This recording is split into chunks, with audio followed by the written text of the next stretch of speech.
مصر آپ کے علم میں ہے کہ امہ کا ایک اہم ملک ہے.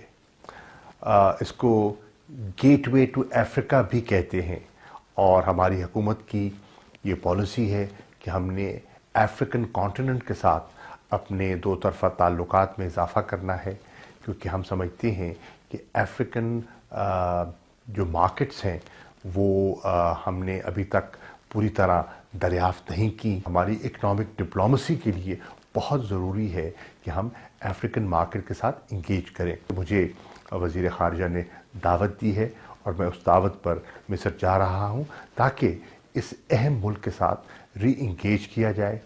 بے پناہ امکانات ہیں، ڈیفنس کوآپریشن کے امکانات ہیں، اکنامک جو ہمارا بیس ہے اس کے بڑھانے کے امکانات بھی موجود ہیں. تفصیلی گفتگو کروں گا وزیر خارجہ سے. الازہر یونیورسٹی سے آپ واقف ہیں، اور پاکستان کی خواہش ہے کہ پاکستان میں ہم ان کے ساتھ ایک اس قسم کا ارینجمنٹ کریں کہ ان کے انسٹیٹیوشن سے اور اس یونیورسٹی سے ہم مستفید ہو سکیں. تو وہاں جانے کا اتفاق بھی ہوگا، بزنس کمیونٹی سے ملاقات بھی ہوگی، اور وہاں کے میڈیا سے انٹریکشن بھی ہوگا.